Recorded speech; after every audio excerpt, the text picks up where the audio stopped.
يا أيها المزمل قم الليل إلا قليلا نصفه أو انقص منه قليلا أو زد عليه ورتل القرآن ترتيلا إنا سنلقي عليك قولا ثقيلا إن ناشئة الليل هي أشد وطئا وأقوم قيلا إن لك في النهار سبحا طويلا واذكر اسم ربك وتبتل إليه تبتيلا رب المشرق والمغرب لا إله إلا هو فاتخذه وكيلا واصبر على ما يقولون واهجرهم هجرا جميلا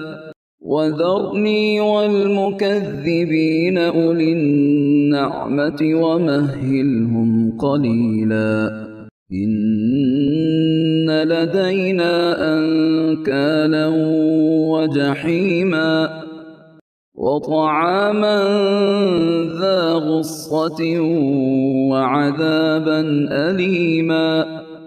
يوم ترجف الأرض والجبال وكانت الجبال كثيبا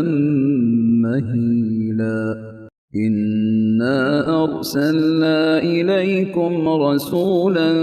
شاهدا عليكم كما أرسلنا إلى فرعون رسولا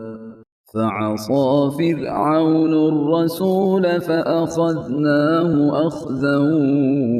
وبيلا فكيف تتقون إن كفرتم يوما يجعل الولدان شيبا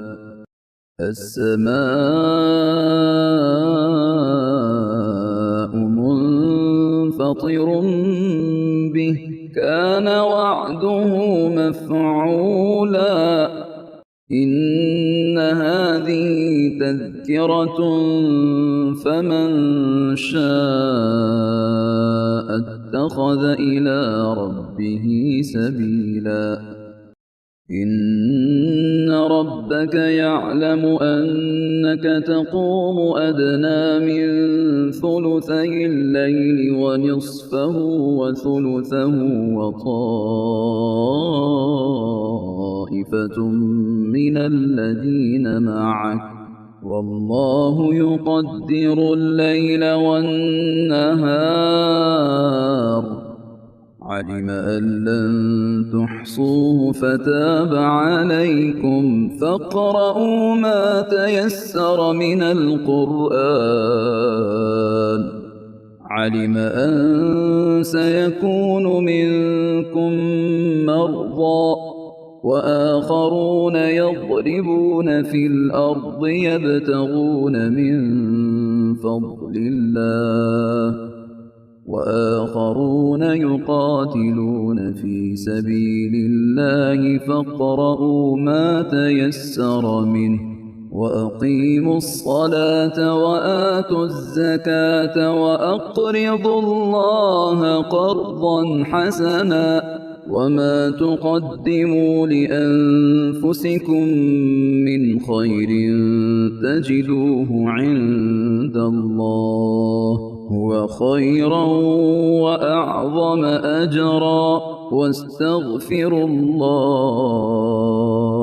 إن الله غفور رحيم